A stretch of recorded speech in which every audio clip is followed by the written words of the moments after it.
আসসালামু আলাইকুম রহমতুল্লাহি ওবরকাতুহু। সম্মানিত দর্শক, বাংলাদেশের রাজনীতির অঙ্গনে একটার পর একটা অঘটন ঘটিয়ে ফেলা হচ্ছে, ঘটে যাচ্ছে অথবা ঘটানো হচ্ছে, এবং অনেকগুলো ঘটনা আমাদের জাতীয় জীবনের সঙ্গে যায় না, আমাদের কৃষ্টি এবং কালচারের সঙ্গে যায় না, আমাদের ধর্ম এবং নীতি নৈতিকতার সঙ্গে যায় না।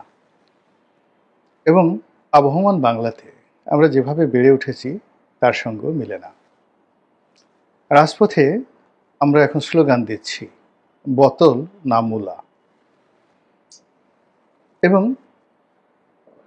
সহস্র শিক্ষিত জন, মানে কাগজে কলমে যারা শিক্ষিত, তারা নেচে নেচে বলছেন বোতল না মূলা। আর সেই নৃত্যের সঙ্গে তাল মিলিয়ে কেউ বলছেন মূলা মূলা, আবার বলছেন যে যে কোনো একজন ব্যক্তি, রাজনৈতিক ব্যক্তিত্ব, তার নাম উচ্চারণ করে অমুক না সান্ডা। সবাই বলছে না, সান্ডা, তার চেয়ে সান্ডা ভালো। তো এই জিনিসগুলো বাংলাদেশে যে শুরু হলো, তার সঙ্গে সঙ্গে আবার আরও একটি শব্দ আসছে, কফিলের পোলা। কফিলের পোলা, এই বিষয়গুলো নিয়ে মূলত সংক্ষেপে আলোচনা করব। প্রথমে কাহিনীগুলো বলে নিই। এক নম্বর হলো বোতল না মূলা। এখানে সরকারের একজন উপদেষ্টা, যাকে কিনা doctor Mohammad Yunus master mind হিসেবে পরিচয় করে দিয়েছেন, অতি সম্প্রতি জগন্নাথ বিশ্ববিদ্যালয়ের ছাত্র এবং ছাত্রী এবং শিক্ষকেরা তাদের কিছু দাবি দেওয়া নিয়ে তারা যমুনার সামনে ভিড় করে। এবং এক্ষেত্রে যা হয় সেটা হলো, যমুনাতে ইতিপূর্বে যারাই গিয়েছেন সামনে হৈহুল্লোড় করেছেন, সেটা প্রথম দিকে ধরুন যখন সিস্টেমটা ছিল না, আইন শৃঙ্খলা তখনও রিস্টোর করেনি আগস্ট সেপ্টেম্বর মাস পর্যন্ত, তখন যে ইচ্ছে সে সেখানে যেতে পারতেন এবং যা ইচ্ছে তাই করতে পারতেন। এমনকি প্রধান বিচারপতির বাসভবন ওই সময়টাতে অরক্ষিত ছিল। পরবর্তীতে দেখা গেল যে এই বছরের মার্চ এপ্রিল মে থেকে পুরো পরিস্থিতিটা আসলে যখন সরকারের নিয়ন্ত্রণে চলে এলো, তখন সরকারে যা হয়, শেখ হাসিনা, তারপর অতীতে বেগম জিয়ার সরকার, বিএনপির সরকার, এরশাদ সাহেবের সরকার, সবসময় এটাতে আসলে গোয়েন্দা বাহিনীর একটা ভূমিকা থাকে, সরকারের অনেকগুলো সাজানো নাটক থাকে, নানা রকম খেলাধুলা থাকে। তো এইরকম এই জমানাতে এগুলো থাকবে, কেন রাষ্ট্রীয় যে বিধি ব্যবস্থা এর বাইরে যাওয়া যায় না।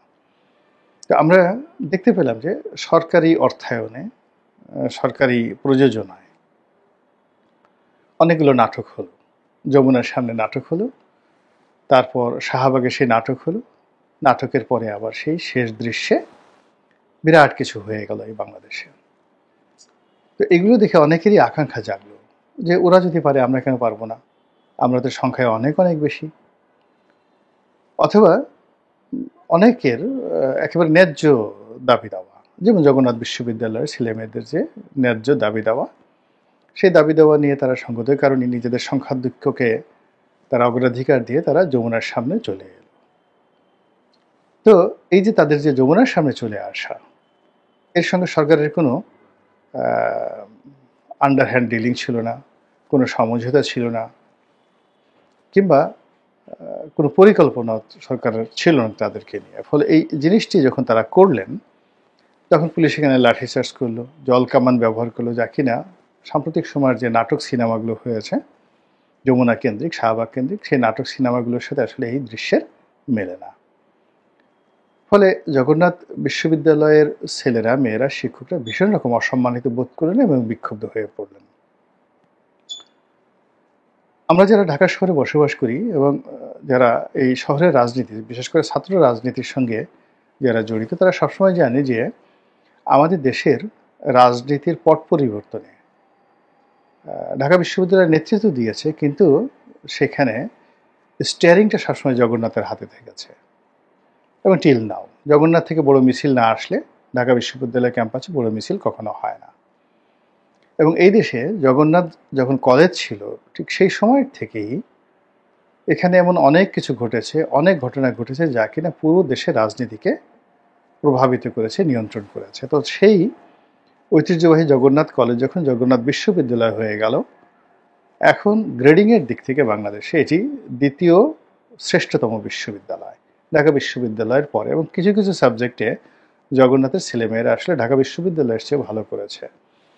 ফলে তাদের একটা অহম আছে, তাদের একটা অধিকার আছে, দাবি আছে, এবং বিগত আন্দোলনে এই জগন্নাথ বিশ্ববিদ্যালয়ের ছেলে মেয়েদের একটা বিরাট ভূমিকা ছিল। আপনারা জানেন যে জগন্নাথ বিশ্ববিদ্যালয়ের ছেলেমেয়েরা এবং তার সঙ্গে সঙ্গে কবি নজরুল কলেজের ছেলেমেয়েরা এবং ওই অঞ্চলে আরও যে সকল প্রাইভেট বিশ্ববিদ্যালয় ছিল সেখানে পুরনো ঢাকা কেন্দ্রিক তারা যে দুর্ভেদ্য একটা দেয়াল তৈরি করে ফেলেছিল, সেই তুলনায় কিন্তু ঢাকা বিশ্ববিদ্যালয়, শাহবাগ কেন্দ্রিক, রাজু ভাস্কর্য কেন্দ্রিক, শহীদ মিনার কেন্দ্রিক যে আন্দোলনটা, এটা সরকার একটা নিরাপত্তার চাদরে ঢেকে দিতে পেরেছিল, যেটা পুরনো ঢাকা কেন্দ্রিক জগন্নাথ কলেজে সেটা পারেনি, বা জগন্নাথ বিশ্ববিদ্যালয় এলাকাতে সেটা সরকার পারেনি। তো তাদের যে দাবি দেওয়া বা চাওয়া অত্যন্ত যৌক্তিক, এবং এখানে সরকারের প্রতি তারা অধিকার প্রয়োগ করবেন।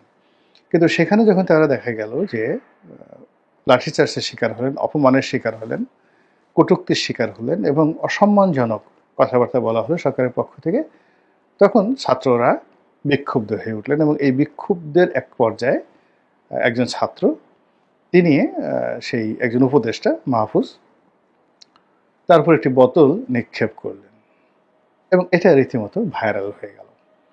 তো এই ঘটনার পরে অনেক ঘটনা ঘটেছে, অনেক দুর্ঘটনা ঘটেছে। সরকার সকল দাবি মেনে নিয়েছে, তারাও চলে গেছে। কিন্তু মধ্য থেকে যেটি হলো সেটি হলো, এই যিনি বোতল নিক্ষেপ করেছেন এখন তিনি রীতিমতো জাতীয় বীরে পরিণত হয়েছেন, অনেকটা বীর শ্রেষ্ঠের মতো। 2 নম্বর হলো যে একজন উপদেষ্টাকে এইভাবে সরাসরি বোতল মারা হয়েছে, এটি বাংলার ইতিহাসে অতীতে কখনো ঘটেছে?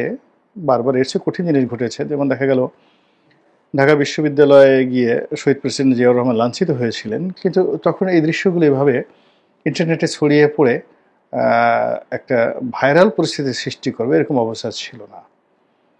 কিংবা এরশাদ সাহেব বহুবার অপমানিত হয়েছেন ঢাকা বিশ্ববিদ্যালয়ে। গোলাম আজম সাহেব, না ঠিক মতিউর রহমান নিজামী সাহেব লাঞ্ছিত হয়েছিলেন ঢাকা বিশ্ববিদ্যালয় ক্যাম্পাসে। গোলাম আজম সাহেব লাঞ্ছিত হয়েছিলেন বাইতুল মোকাররম মসজিদের সামনে উত্তর গেটে। কিন্তু এই দৃশ্যগুলো আজকের জমানাতে হলে সর্বনাশ হয়ে যেত। যা হোক, এখন এই যে বোতল, এই বোতলটা এখন জাতীয় প্রতীকে পরিণত হয়ে গেছে। আর জনাব মাহফুজকে যে বোতল মারা হয়েছে, এই ভদ্রলোককে রীতিমতো এখন তার জীবনকে হারাম করে দেওয়া হচ্ছে নানা রকম কটূক্তি করে, নানা রকম কথাবার্তা বলে। আর এটাকে নতুন আঙ্গিক দিয়েছে জগন্নাথের ছাত্রছাত্রী, বিশেষ করে একজন টেলিভিশনের প্রিয় মুখ রয়েছে দীপ্তি চৌধুরী, চ্যানেল আয়ের সেই দীপ্তি চৌধুরীকে আপনারা জানেন। তিনি সেই আধুনিক পোশাকে সজ্জিত হয়ে প্যান্ট শার্ট পরে তারপর শেষে নেচে নেচে তিনি বোতল না মুলা এটাকে রীতিমতো ভাইরালে পরিণত করে ফেলেছেন, এবং এটা এখন ভাসছে। তো এখন বাংলাদেশে ধরেন ঘরে বাইরে, অফিস আদালতে, দেবালয়ে, ইবাদতখানায়, সব জায়গাতে এই বোতল মুলা দীপ্তি চৌধুরী জগন্নাথের সেই বীরশ্রেষ্ঠ বা বীরুত্তম সেই প্রসঙ্গগুলো আসছে, যেটি আমাদের রাজনীতিতে কখনো ঘটে নাই। এগুলো এক। 2 নম্বর হলো যে সান্ডা কফিলের ছেলে। সঙ্গত কারণ এখানে যেটি হচ্ছে, মিস্টার মাহফুজকে নিয়ে নানা রকম ব্যঙ্গ কার্টুন তৈরি করা হচ্ছে। শেখ হাসিনার জন্য যেভাবে একটা ডাস্টবিন তৈরি করা হয়েছিল, ওইরকম একটা ডাস্টবিন তৈরি করে মাহফুজের ছবি সেখানে দিয়ে সেখানে বোতল নিক্ষেপ করা হচ্ছে, এবং আমাদের দেশের বহু মানুষ এটা খুব আনন্দ নিয়ে, উৎসাহ নিয়ে দেখছে। আর যারা ওখানে বোতল নিক্ষেপ করে সফল হতে পারছেন, মনে হচ্ছে যে তারা বিশ্ব জয় করে ফেলেছেন। চন্দ্র অভিযানে তারা নীল আর্মস্ট্রংয়ের কাছাকাছি পৌঁছে গেছেন, কিংবা মহাকাশে প্রথম মেজর ইউরি গ্যাগারিন কিংবা ভ্যালেন্টিনা তেরেস্কোভা যে প্রথম মহাকাশে গিয়েছিলেন, বা প্রথম যে কুকুরটি অমর হয়েছেন, লাইকা নামক যে কুকুরটি মহাশূন্যে গিয়ে, ঠিক ওইরকম কেউ যদি সেই একটা ডাস্টবিন, যেখানে ডাস্টবিনের উপরে মাহফুজের ছবি আছে, তার মধ্যে একটা বোতল সে নিক্ষেপ করতে পারে এবং বোতলটা ঠিক ডাস্টবিনের মধ্যে গিয়ে পড়ে, সে মনে করছেন যে তিনি বিরাট কিছু করে ফেলছেন। এখন তার পক্ষে মন্ত্রী হওয়া, উপদেষ্টা হওয়া, প্রধানমন্ত্রী হওয়া, রাষ্ট্রপতি হওয়া এটা কোনো বিষয়ই না। তিনি বোতল মেরেছেন, বিশাল ব্যাপার, একদম ডাইরেক্ট। তো এরকম হলো যাকে বলা হয় বোতল নিয়ে ঘটনা ঘটছে। আরেকটা হলো সান্ডা। তো বলছে মাহফুজ না সান্ডা, সান্ডা। তো সান্ডা হলো সৌদি আরবের গুইসাপ আকৃতির একটা প্রাণী। এটা বাংলাদেশের গুইসাপের মতন হয়। এটাকে সৌদি আরবের যারা লোকজন তারা খায়, লালন পালন করে, খামারে পালিত হয়, দেখতে বিকট, বিশ্রী। আমাদের গুইসাপের তো একটা সৌন্দর্য আছে, কিন্তু সৌদি আরবের যে সান্ডাগুলো এগুলো দেখলে মেজাজ গরম হয়ে যায়। এগুলো যখন হা করে এর মুখের ভিতরে লাল, জিব্বাটা মানে বিকৃত এবং লেজটা কুমুরের মতো, পেটটা একেবারে যাকে বলে কি বলবো গোপাল ভাঁড়ের মতো একটা পেট। তো এইরকম একটা প্রাণী সান্ডা। তো সেই সান্ডা অতি সম্প্রতি বাংলাদেশে ভাইরাল হয়েছে যে সৌদি প্রবাসী এক ভদ্রলোক তিনি একটা ভিডিও দিয়েছেন যে দেখুন মানে তিনি যার অধীনে চাকরি করেন সেখানে, তো ওই দেশে যেটা হয় যার অধীনে চাকরি করা হয় তাকে কফিল বলা হয়। তো সে কফিলকে তারা মালিক মনে করে, মাস্টার মনে করে, মাওলানা মনে করে, সব কিছু সেই কফিলের ইচ্ছা মতোই তাকে সব কিছু করতে হয়। তো সেই কফিলকে তারা মাথায় করে রাখেন। সঙ্গত কারণে কফিলের ছেলে মেয়ে স্ত্রী তাদেরকেও তারা সম্মান করে। তো এরকম কফিলের এক ছেলে, সে সান্ডার, তার একটা খামার আছে, সান্ডা সে পোষে। তো ওইরকম একটা সান্ডা কে নিয়ে একটা ছোট রিল তৈরি করে সেই সৌদি প্রবাসী যে ভাই তিনি বলেছেন দেখুন আমাদের কফিলের ছেলে, তার যে সান্ডাটাকে দেখুন, এরকম একটা ভিডিও। এখন সেই সান্ডাকে এনে তার সঙ্গে মাহফুজের তুলনা করা হচ্ছে এবং বলা হচ্ছে আপনি কি চান, সান্ডা চান না মাহফুজ চান? সে বলছে মাহফুজ চাই না। স্লোগানে বলা হচ্ছে আমরা সান্ডা চাই। বোঝার চেষ্টা করেন যে আমাদের রুচি, আমাদের আভিজাত্য, আমাদের চিন্তা চেতনার লেভেলটা কোন পর্যায়ে চলে গেছে যে আমরা আশরাফুল মাখলুকাত একজন মানুষকে সান্ডার সঙ্গে তুলনা করছি। এক, দুই নম্বর হলো সান্ডাকে মানুষের চেয়ে শ্রেষ্ঠতর মনে করছি এবং আমাকে যদি অপশন দেয়া হয় যে আপনি কোনটা নেবেন, সেটি হলো তারা মানুষের পরিবর্তে সান্ডাকে নিতে চাচ্ছে, এরকম একটা অবস্থা। তো যা হোক, এই যে অবস্থা চলছে এটা এক ধরনের এটাকে কি বলবো, এক ধরনের বিবর্তন। নেতিবাচক কিছুই বললাম না, শুধু বললাম এক ধরনের বিবর্তন, এবং সেই বিবর্তনটা ভালো নয়, কোনো অবস্থাতেই ভালো নয়। এরপরে যেটি হচ্ছে সেটি হলো কফিলের ছেলে। এখন জনাব মাহফুজ তিনি সরকারের অত্যন্ত গুরুত্বপূর্ণ একজন ব্যক্তি। তো তার বিকৃত ছবি এঁকে তারপর তাকে কফিলের ছেলে, সান্ডার মালিক সেই প্রমাণ করার জন্য যা কিছু হচ্ছে এবং যেভাবে মাঠ গরম করছে এবং এগুলো ক্রমশ যেভাবে ভাইরাস আকারে সারা বাংলাদেশে মানে যাকে ছড়িয়ে পড়ছে, তাতে করে আমাদের মন এবং মস্তিষ্কে এগুলো কিন্তু একটা বিরূপ এবং বিরক্তিকর পরিস্থিতি তৈরি করে ফেলছে। বোঝার চেষ্টা করুন যে হিউম্যান সাইকোলজি, এখানে আপনি ইতিবাচক জিনিসগুলো যত ঢোকাবেন আপনার সফটওয়্যার সেভাবে ডেভেলপ হবে। নেতিবাচক বিষয়গুলো, মন্দ শব্দগুলো, মন্দ ছবিগুলো আপনি যত বেশি এখানে ঢোকাবেন তত দেখা গেল যে আপনি মন্দ মানুষে পরিণত হবেন, আপনার চিন্তা চেতনা মন্দ হবে এবং আপনার মুখের ভাষাও কিন্তু মন্দ হয়ে যাবে। আমাদের দেশের অনেকগুলো শব্দ যেমন বেশ্যা, খানকি, তারপরে সিলান, আরও অনেক আজে বাজে শব্দ রয়েছে এবং বিভিন্ন প্রাণীর মানে শাবক হিসেবে তারপর মানুষকে গালাগাল দেওয়া হয়। তো এগুলো যখন খুব বেশি সমাজে প্রচলিত হয়ে যায় তখন অনেক পীর, মাসায়, কলিয়াল্লাহ তাদের মুখ দিয়েও দেখা গেল যে এরকম বিশ্রী এবং বাজে শব্দগুলো বের হয়ে যায়।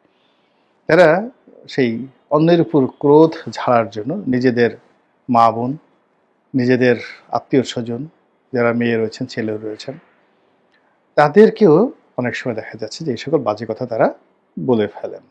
অন্যকে ছোট করতে গিয়ে নিজেরাও ছোট হয়ে যান।